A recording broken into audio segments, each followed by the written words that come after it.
In August 2016, Morgantown, West Virginia, 17-year-old Felix Kennedy walked into a Spirit Halloween store, unaware at the time that this action would forever leave its scar on him. Inside the store, he found his girlfriend Alice Sims working there, the same Alice who had disappeared without a trace the previous year. Now, on questioning her, she seemed to have no recollection of him or the person he insisted she was. What ensued over the next 3 summers defies all rationale, but it happened to Felix. When every August, without fail, he would find himself stumbling upon a different Spirit Halloween in a previously abandoned store. Stepping inside meant that for a brief amount of time he got to see Alice, even though, in the end, it was seeing Alice that came at the ultimate and most horrific of prices, a price paid in blood. I knew from the moment Alice first walked into my class in junior year that I was doomed. There was something different about her. With her wardrobe of crimsons and browns and her lingering scent of orange blossom, she stood out to me. When it was those exact things that contributed to her going unnoticed by everyone else. We started out as friends, but by the end of senior year, we started dating. I loved her. From the first moment I laid eyes on her. I will always love her. There is only one Alice. I arranged to meet Alice on August 15th at Blue Moose Cafe, in between where we both lived. I just stepped inside when Alice messaged me saying that she had spotted a Spirit Halloween at the Morgantown Mall and that she was going to pop in quickly and check it out. Knowing how much of an impulse buyer she was and her obsession with cute Halloween tchotchkes, I sent her a funny Halloween meme. I told her not to be too long and then I'd order her usual, but I picked up some Shake Shack burgers to surprise her instead. And I waited at the table. And then I texted and I called her. Nothing. Alice never showed up. But worse than that, she disappeared completely without a trace. Back then, it was a nightmare. My girlfriend was missing, but no one seemed to have a clue where she could be. And then as the weeks rolled by, the updates on the searches stopped. No one seemed to care. I told the police about her going to Spirit Halloween, and they checked it out and they said the store didn't exist. I went there myself, and they were right. There was just an empty unit, sandwiched between a wholesale food warehouse and a carpet store. Within weeks, her name seemed forgotten, and everyone else moved on like normal. Everyone, that was, except for me. Alice had gone, and my heart ached more than I can even explain. My parents convinced me to still go to college in Illinois as planned. In the end, I decided that getting away from Morgantown and the ghost of Alice was for the best. Turns out I was never really escaping it at all, just masking over my pain. Even though I couldn't see it at the time, the horror was always there. A horror laying dormant until it was time to entangle me in its deceit. Then this horror was unleashed a year later, as I was staying with a college friend for the summer in Michigan. One day in mid-August, it was unseasonably cold, too cold to go to the lake. My friend was at work, so I drove around to kill some time. I ended up spotting a Starbucks and I grabbed a coffee, and when I stepped out of the store, I looked across the road and I saw the Spirit Halloween right there in this large metal building. I had to do a double take. I swear I never noticed the store there when I went to grab coffee. I tried to convince myself that I was just too withdrawn from caffeine to notice. I don't know. I just had this really weird feeling about it. I hadn't been in a spirit store since I'd been a kid, but there I was, crossing the road to enter the doorway beneath the orange cloaked skeleton sign. The door slid open for me and I stepped inside, unknowingly stepping into a nightmare, disguised as a dream. A cloaked man greeted me with a silent nod and beckoned me forward with this bony-handed wave.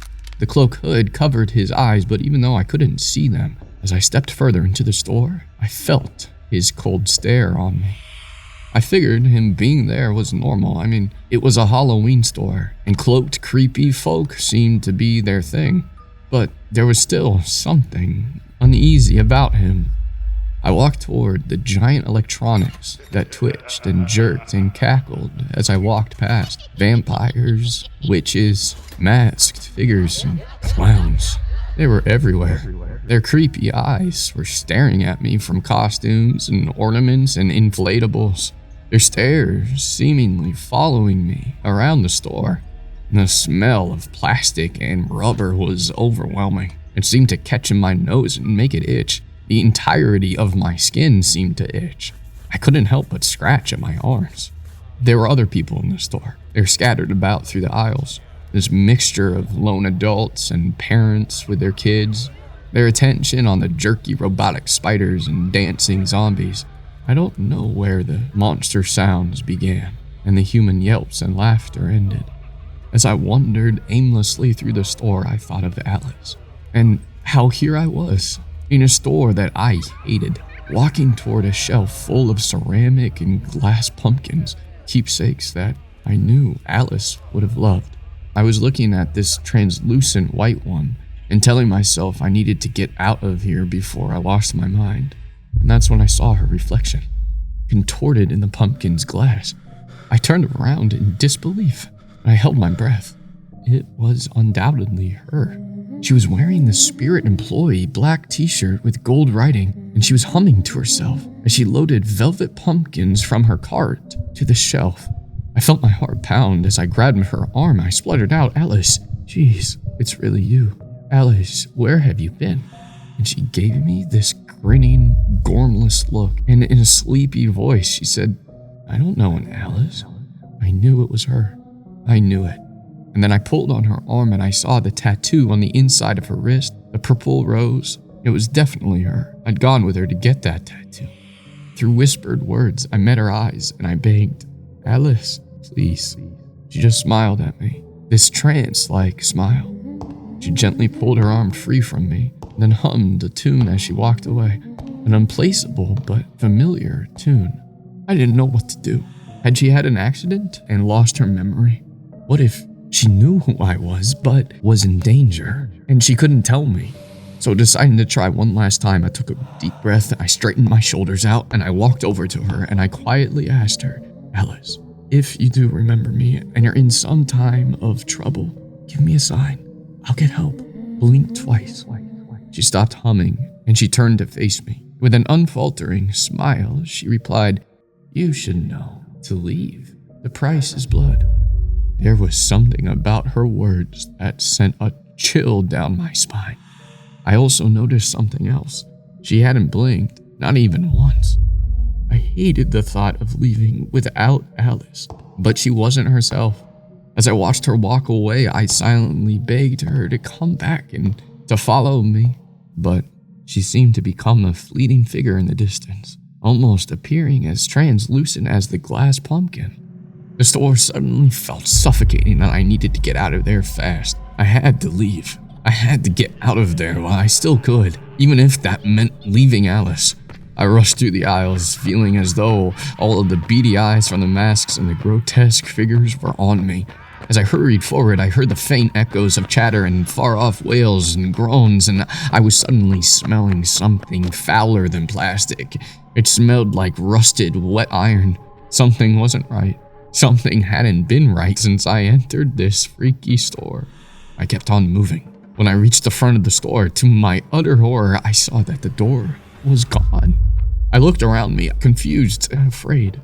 The other customers didn't seem to notice my distress. They were all too distracted by the allure of the store. It was as though to them I was invisible. I knew something was very wrong, a feeling that seemed to twist in my gut. I started pounding my fist against the blank wall where I was certain the door had been. I felt their presence behind me, a looming shadow of darkness, and I turned to see him, the hooded man who had greeted me in the store, his eyes still covered by the hood. In a low voice, he said, "You don't belong here. However, to leave comes at a price."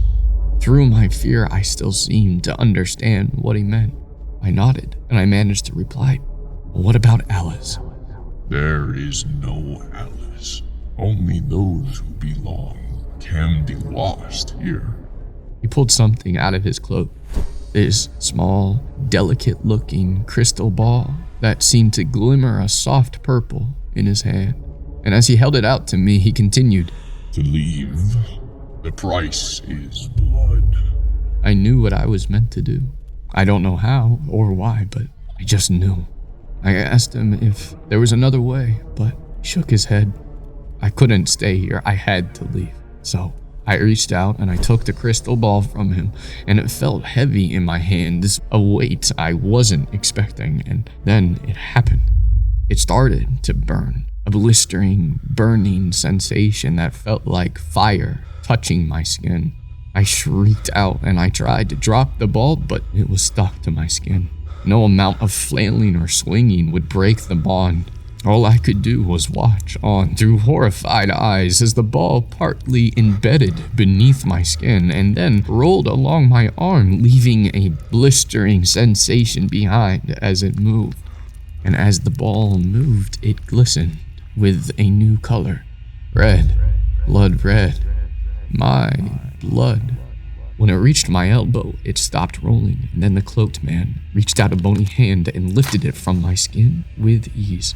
I looked at that trail of burned and smoldering skin it had left behind, swollen, blistered, ruined. It was horrific, but it also felt like some sort of fever dream. I pressed my arm to my chest and I looked at the door that had reappeared right there in front of me. 2 teenagers walked in and went straight to the electronic monsters, both of them failing to notice me. And the cloaked man had disappeared, but I saw her. I saw Alice. She was standing at the end of an aisle, holding the translucent glass pumpkin and looking straight at me. As she turned and walked away, I turned too and I walked through the automatic doors out of the store. And as I walked away, gripping my burned arm and humming that familiar but unplaceable tune, I smelt the scent of orange blossom all around me. It lingered on my burnt skin, and I knew that right then I had to keep on walking. That in that moment, I mustn't look back. I can't explain the last few years fully, only that Alice's disappearance and what had happened at Spirit last summer seemed to blur in my mind. It was as though I was numb to it, even though when I looked at my arm and I saw the burn scar there, trailing up my arm. I carried on with my life the best I could. At least I did until August came around again. I stayed in Illinois for the summer and was working at Oxtail Market. The morning I went into work, the store across the street was empty. But that evening, when I left work, there was a Spirit Halloween store right there, in the place that had been empty just a few hours ago. I knew it was there for me.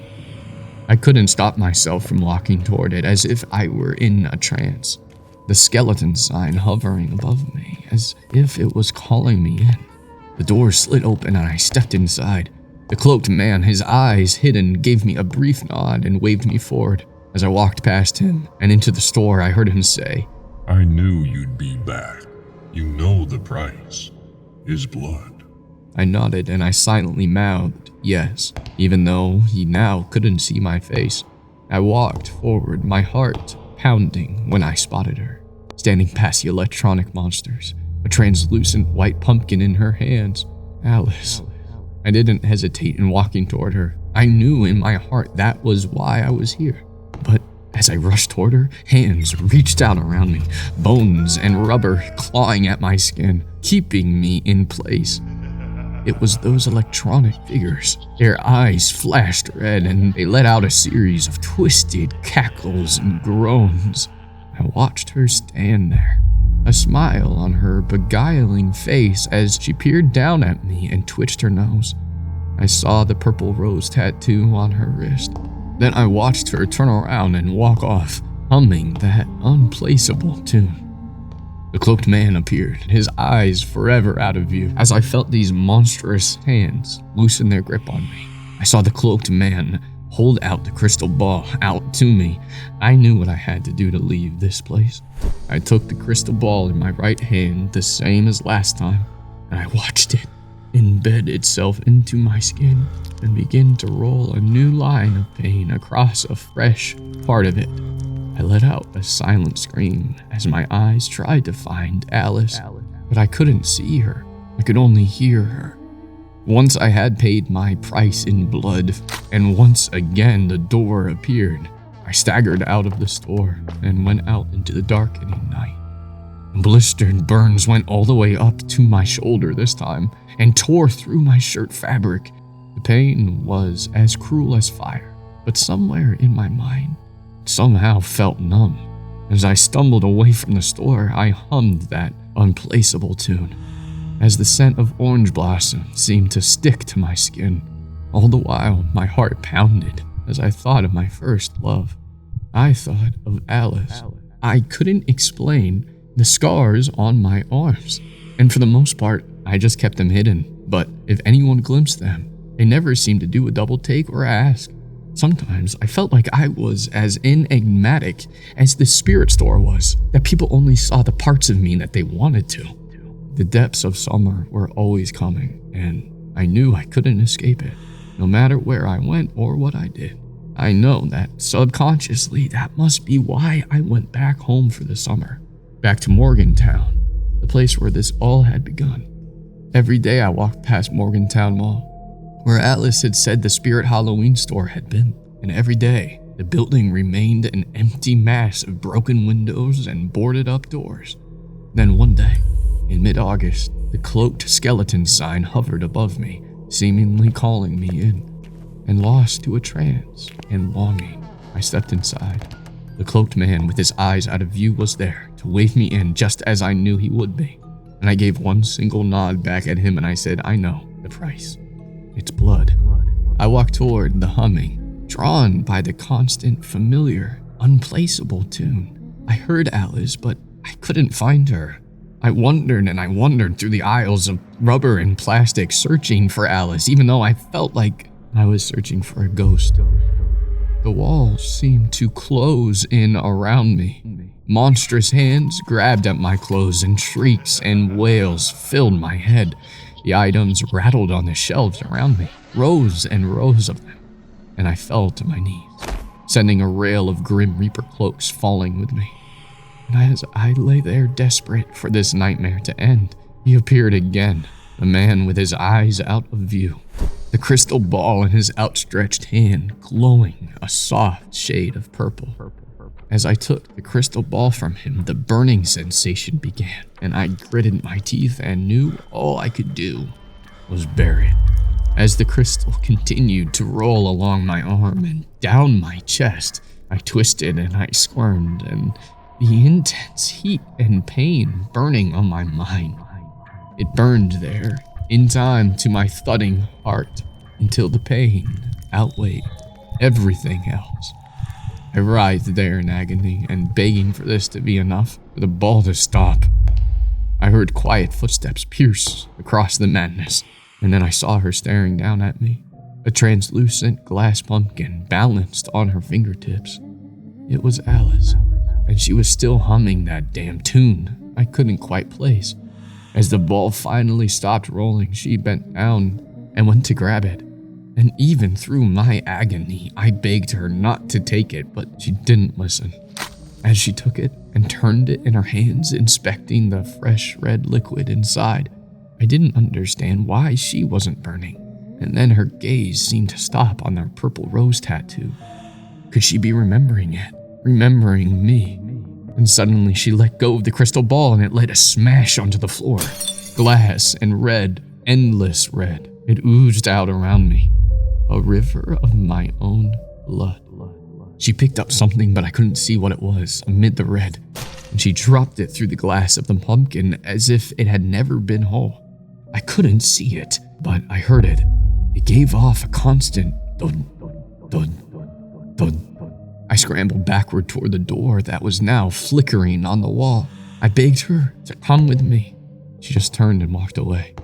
Through the pain, I managed to crawl out of there, into the fresh air and bright light. But when I looked down at the burns on my body, I felt an agonizing pain in my chest, and I stared at the ripped fabric on my shirt and the gaping, bloody hole where my heart used to be.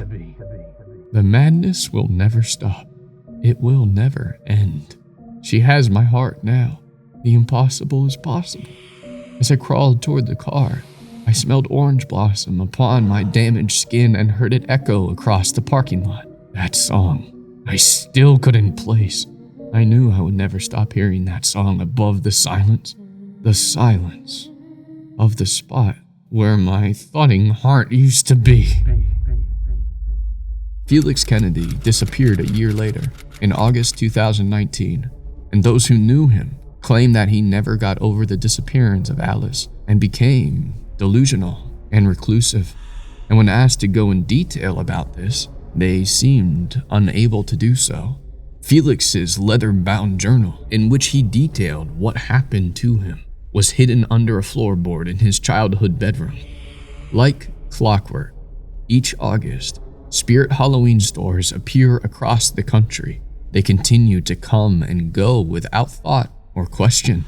And for months each year, they continue to leave their ghostly imprint upon our world. For more horror and Halloween stories, please share and subscribe.